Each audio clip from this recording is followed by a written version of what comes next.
I'll never forget the look on my sister's face when she walked into that boardroom and saw my husband sitting at the head of the table. The same husband she'd told me I'd never be good enough to find. The same CEO she'd been desperately trying to impress for 6 months. Her mouth literally fell open, and in that moment, every cruel word she'd ever said to me came flooding back. But let me back up, because this story doesn't start in that boardroom. It starts 3 years ago, at my parents' anniversary party, when my sister Claire decided it was the perfect time to remind me of my place in the family hierarchy. I was standing by the dessert table, trying to enjoy a piece of cake, when Claire walked over with that look. You know the one. That condescending smile that says she's about to deliver what she thinks is helpful advice, but is really just thinly veiled cruelty. She looked me up and down, taking in my simple dress, my minimal makeup, my unremarkable everything, and she said, "Emily, we need to talk about your standards." I should have walked away right then, but I made the mistake of asking what she meant. She laughed, this light tinkling sound that made my skin crawl, and said, "I mean your dating standards, sweetie.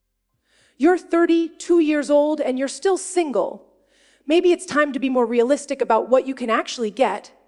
The words hit me like a slap, but I tried to keep my voice steady. "I'm not desperate, Claire.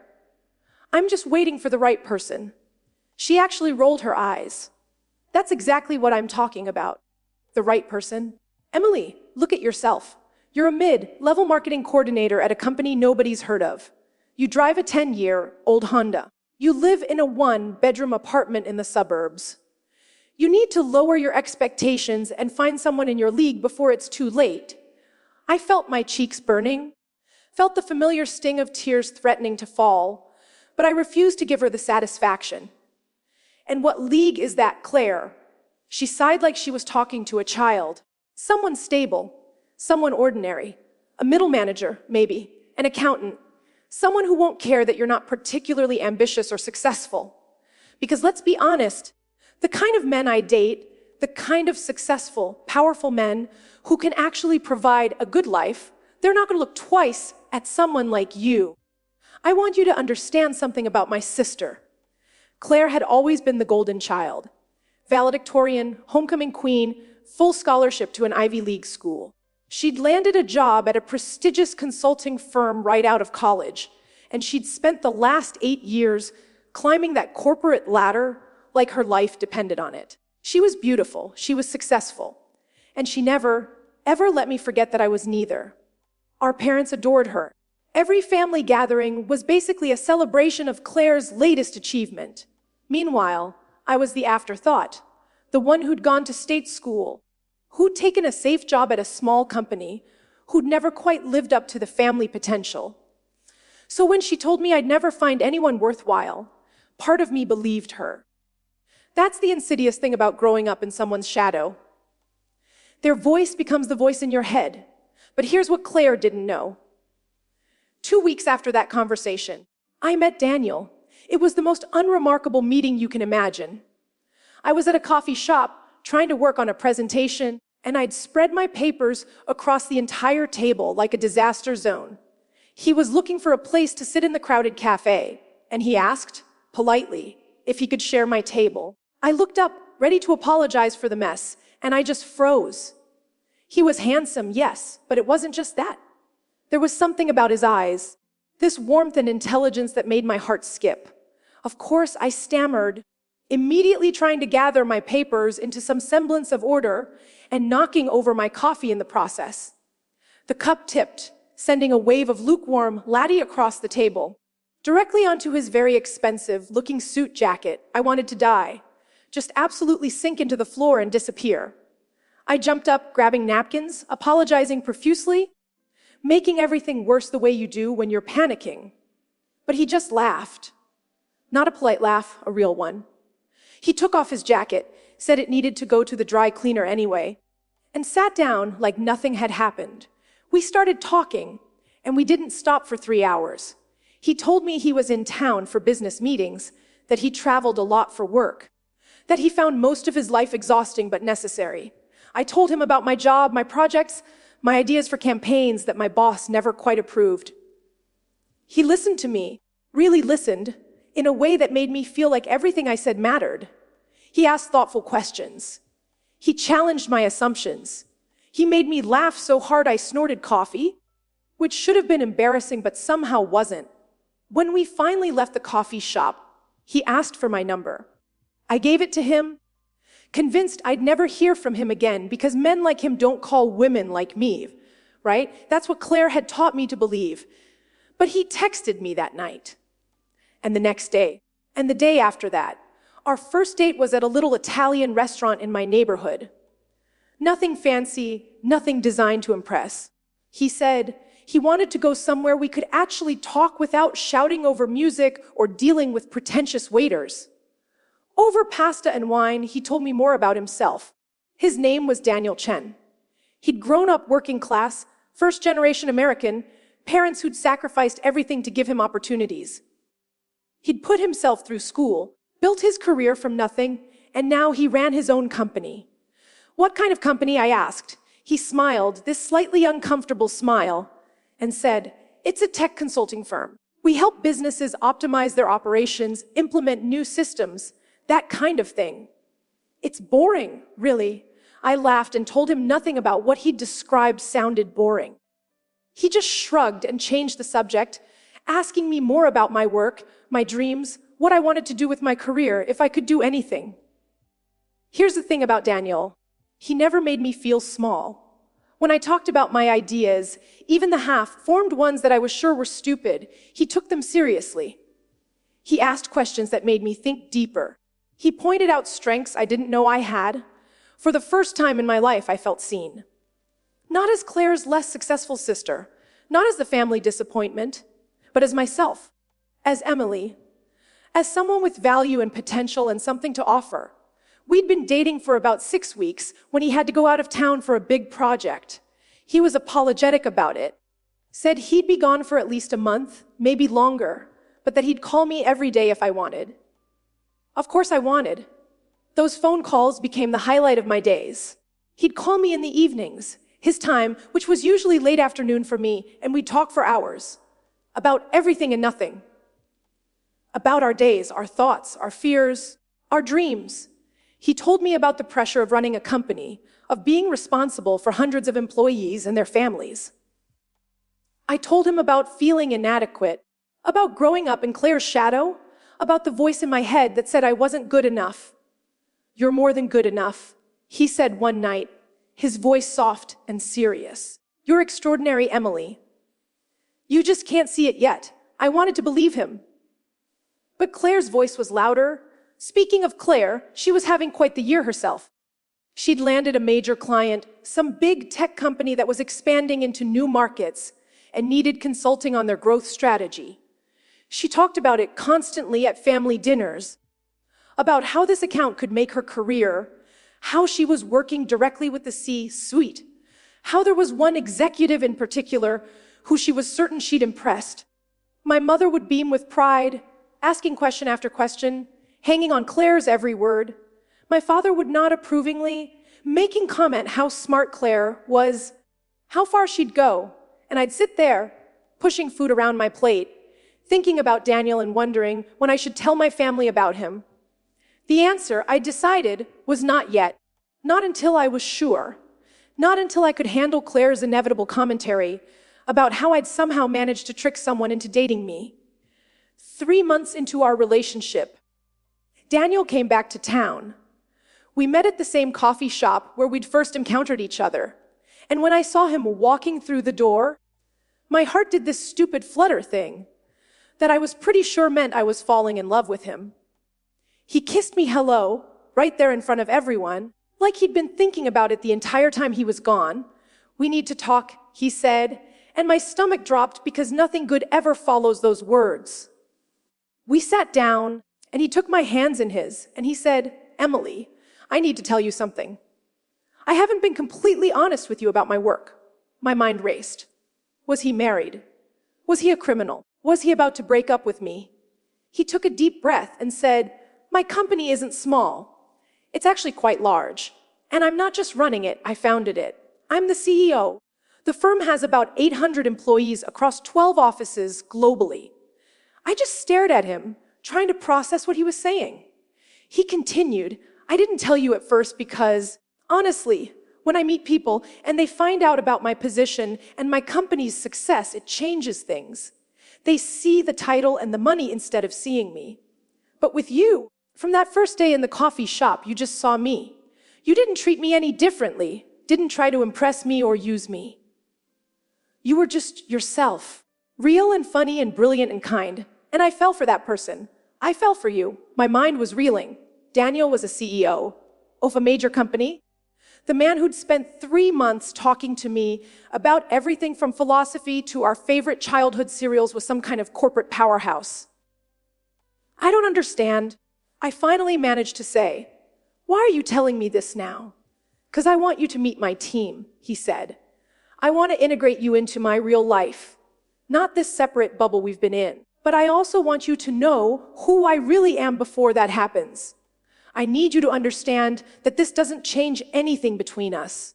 I'm still the same person who spilled coffee all over himself because you made me nervous. I'm still the guy who calls you at midnight because I can't sleep without hearing your voice. The CEO thing, that's just what I do. It's not who I am. I felt overwhelmed, but also strangely relieved because he was right. This didn't change how I felt about him. If anything, it explained some things. The expensive watch he wore, the way he always insisted on picking up the check, the fact that he never seemed stressed about money. Okay, I said. Okay, I want to meet your team. I want to be part of your real life. He smiled, this genuine, relieved smile, and kissed me again. What he didn't tell me, what I wouldn't find out until later, was that his company was Chen Global Solutions, the same company that Claire had been bragging about landing as a client. The same executives she'd been trying to impress for months. 2 weeks later, Daniel asked me to move in with him. It was fast. I knew it was fast, but it felt right. He had this beautiful house in the city, nothing ostentatious, but clearly expensive. And he said he hated coming home to an empty space. I said yes without hesitation.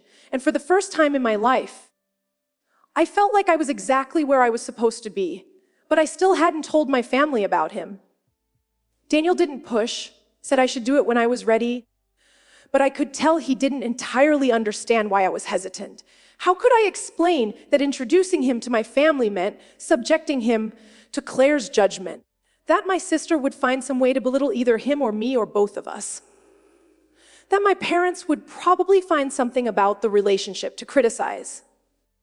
I was being a coward. I knew it. But the bubble Daniel and I had created was so perfect. And I wasn't ready to pop it yet. Then came the dinner. My mother called to say they were having a family celebration for Claire's birthday, and attendance was mandatory. I brought Daniel. I didn't tell anyone I was bringing him. I just showed up at my parents' house with this handsome, confident man by my side, and I watched my family's faces as we walked in. My mother looked confused. My father looked surprised. And Claire looked annoyed. Everyone, I said, trying to keep my voice steady, this is Daniel, my boyfriend.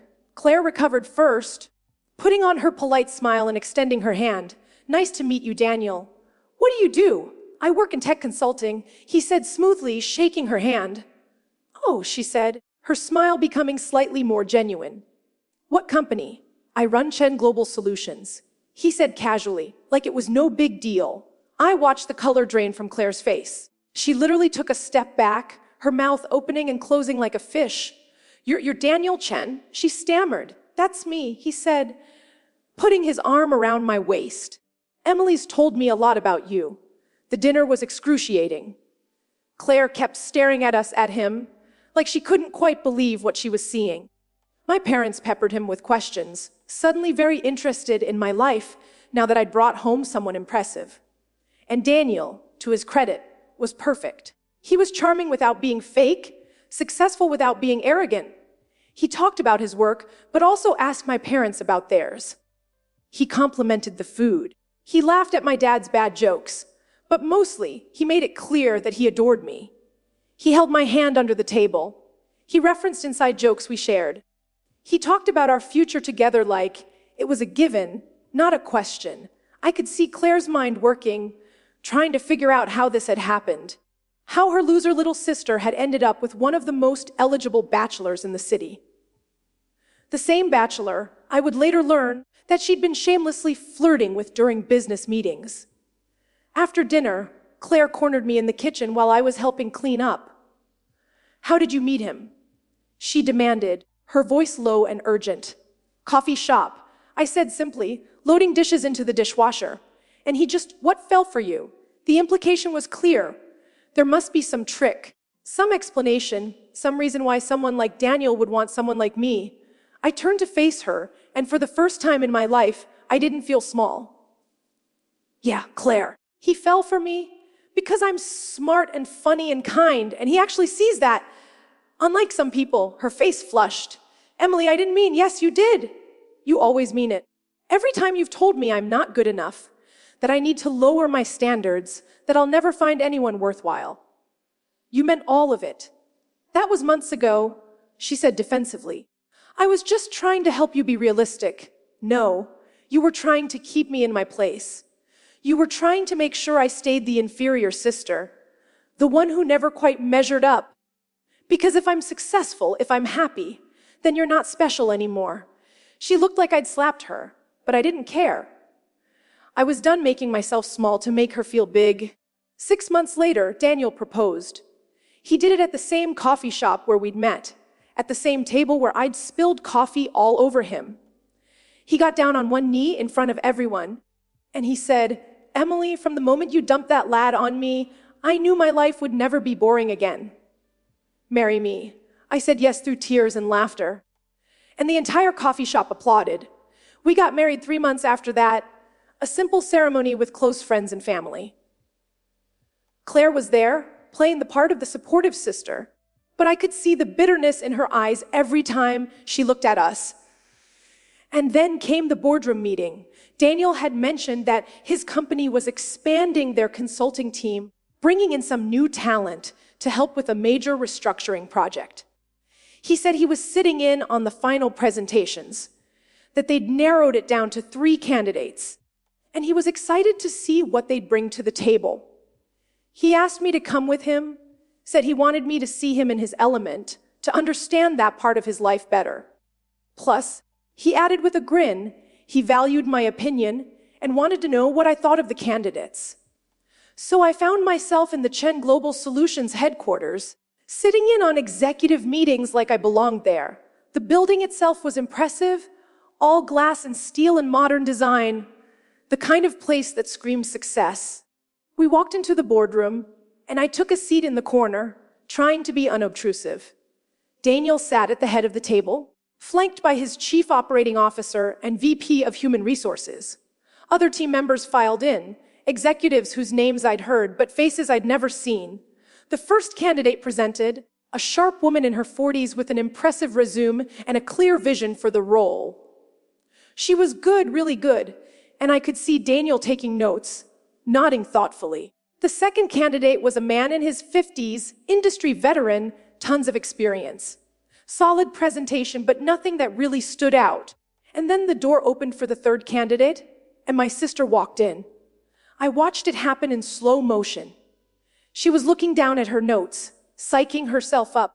And then she looked up and saw the room, saw the executives, saw Daniel at the head of the table, saw me sitting in the corner. Her entire body went rigid. The confident smile she'd walked in with froze on her face. The tablet she was holding actually slipped from her hands, clattering onto the table. "Ms. Richardson," Daniel said professionally, "welcome. Please, take a seat and we'll get started." She was still staring at me, and I could see the calculations happening behind her eyes. This was my husband, the CEO she'd been trying to impress, the account she'd been bragging about, the man she'd probably flirted with in every meeting, was married to me. To the sister she'd told would never find anyone, I gave her a small smile, a little wave, just to twist the knife. She somehow managed to stumble through her presentation, but it was clear she was rattled. She kept losing her train of thought, mixing up slides, forgetting key points. It was painful to watch, honestly. When she finished, Daniel thanked her politely and said they'd be in touch. She gathered her things, her hands shaking slightly, and left without making eye contact with anyone. After all three candidates had presented, Daniel turned to his team for discussion. The consensus was clear. The first candidate was the strongest, brought the most to the table, had the clearest vision for the role. "What about Miss Richardson?" the CO asked. "She seemed off today, but her previous presentations have been strong." Daniel was quiet for a moment, then said, "I think she was having an off day. But even at her best, I'm not sure she's the right fit for our culture. There's something about her approach that feels, I don't know, performative. Like she's more interested in impressing people than in doing the actual work."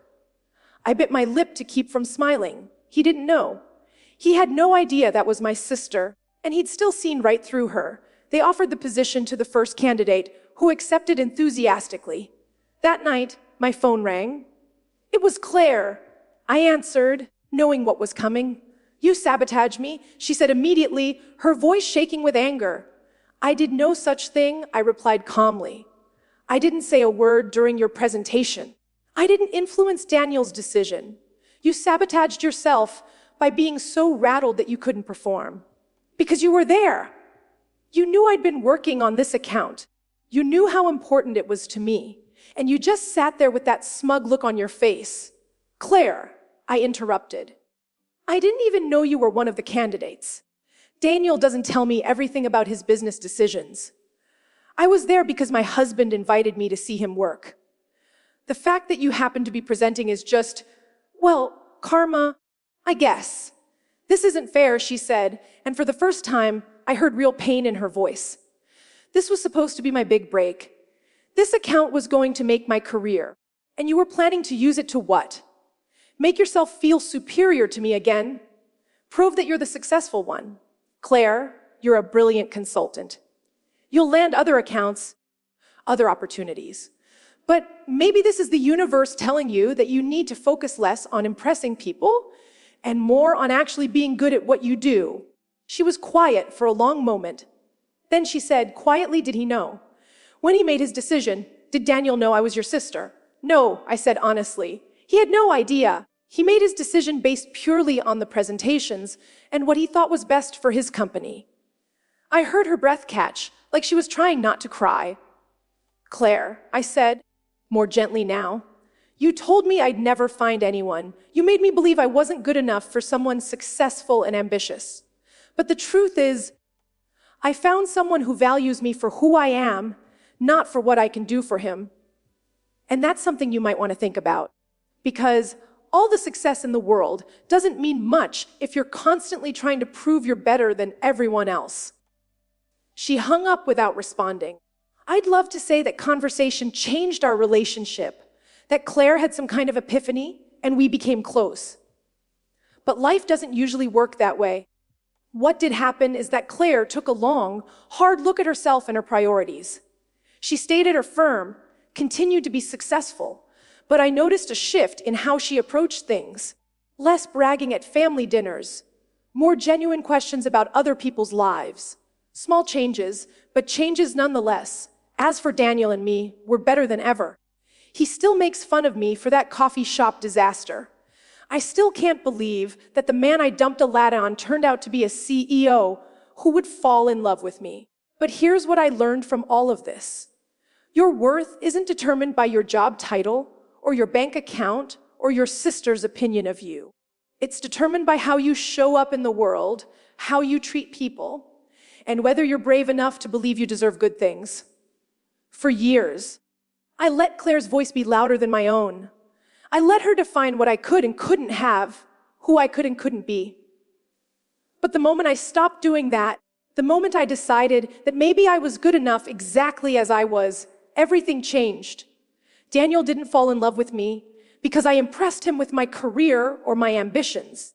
He fell in love with me because I was authentically myself, because I made him laugh, because we connected on a level that had nothing to do with status or success. And ironically, by not trying to be impressive, I ended up impressing the one person who actually mattered.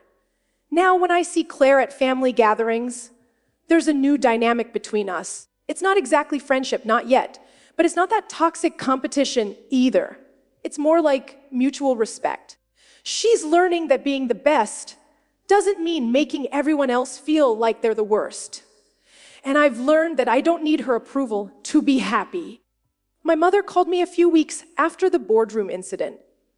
She'd heard about what happened from Claire, though I'm sure Claire's version was quite different from the reality. "Emily," she said, "I think I owe you an apology. I was so surprised I almost dropped the phone," she continued. "I spent so many years comparing you to Claire, holding her up as the standard you should aspire to.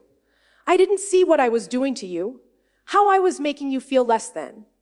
And I'm sorry for that. You found happiness and success in your own way, and I should have celebrated that instead of making you feel like it wasn't enough," I cried. "I'm not ashamed to admit it. Those were words I'd needed to hear my entire life. Thank you," I managed to say. "That means more to me than you know. Daniel heard me on the phone and came to check on me. When I told him what my mother had said, he just held me while I cried happy tears. This is the man Claire said I'd never find.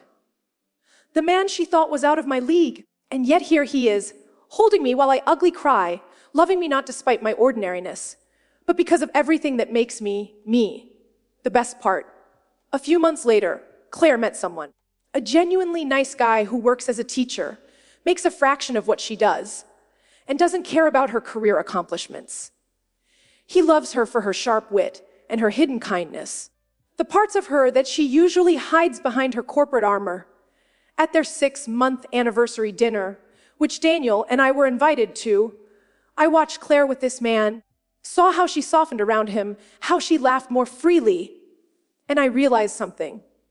We'd both been looking for validation in the wrong places. She'd been trying to find it in success and status. I'd been trying to find it in her approval. But real validation, real worth, comes from within. It comes from knowing who you are and being okay with that person. It comes from finding people who see you, really see you, and love what they find. So, yeah, my sister said I'd never find anyone, and my husband turned out to be the CEO she'd been pitching to for months. But the real story isn't about proving her wrong or getting some kind of revenge. The real story is about a woman who spent her whole life feeling invisible, finally learning to see herself. It's about recognizing that you don't have to be the best at everything to deserve love and happiness. It's about understanding that sometimes the person who's been holding you back isn't your sister or your parents or society, it's you. I still work at my mid-level marketing job, and you know what? I love it. I'm good at it. And I'm working on starting my own consulting business on the side, something Daniel has been encouraging me to do for months. Not because I need to prove anything to anyone, but because I have ideas and skills and something to offer. Because I'm finally starting to believe what Daniel has been telling me all along, that I'm extraordinary, that I'm capable, that I'm enough. Claire and I will probably never be best friends. Too much history, too many scars. But we're learning to be sisters in a new way, one built on mutual respect instead of competition. And every time I walk into that coffee shop, the one where Daniel and I met, where I spilled coffee all over his expensive suit, where he proposed, I'm reminded that the best things in life happen when you stop trying to be someone you're not. When you're just yourself, messy and imperfect and beautifully ordinary. That's when magic happens. That's when the right person sees you and thinks her. That's when you realize that you were never in the wrong league. You were just playing the wrong game. So, to anyone out there who's been told they're not good enough, who's been made to feel less than, who's convinced that people like them don't get fairy tale endings, I'm here to tell you that you're wrong. You are good enough. You are worthy of love and success and happiness. And the person who's going to give you all of that might just be the one you spill coffee on in a crowded cafe on a random Tuesday afternoon. Life has a funny way of proving the doubters wrong, but only if you're brave enough to stop believing them yourself. And you know what the best part is? Last month, Claire called me asking for advice on her relationship. My sister, who once told me I'd never find anyone, was asking me, the one she said wasn't good enough, how to make love last. I smiled, looked over at Daniel, who was reading on the couch with our dog curled up beside him, and I realized something profound. I didn't win because I married a CEO. I didn't win because I proved her wrong. I won the moment I stopped letting her voice drown out my own. Because at the end of the day, the best revenge isn't success or status or rubbing someone's face in your happiness. The best revenge is becoming so genuinely content with your life that you forget you ever needed revenge in the first place. My sister said I'd never find anyone. But what she didn't understand was that I was never lost to begin with. I was just waiting for someone who knew how to see me. And when Daniel walks through that door every evening, kisses me hello, and asks about my day like it's the most interesting thing in the world, I'm reminded that the right person doesn't find you despite your ordinariness. They find you because of it. Because ordinary, it turns out, is just another word for real. And real is what love actually looks like. And when Daniel walks through that door every evening, kisses me hello, and asks about my day like it's the most interesting thing in the world, I'm reminded that the right person doesn't find you despite your ordinariness. They find you because of it. Because ordinary, it turns out, is just another word for real. And real is what love actually looks like. So what do you think? Have you ever had someone doubt you, only to prove them wrong in the most unexpected way? Or maybe you've been the Claire in someone's story and learned to change. I'd love to hear your thoughts in the comments below. Your story matters, and sharing it might be exactly what someone else needs to hear today. And if this story resonated with you, if it made you feel something or reminded you of your own journey, please hit that subscribe button and turn on notifications so you don't miss future stories. Every subscription tells me that these stories matter, that your time here was worth it, and that keeps me going. Thank you so much for listening all the way to the end. It means the world to me. Remember, you're good enough exactly as you are, and the right people will always see that. Until next time, take care of yourself, and never let anyone convince you that you deserve less than extraordinary love.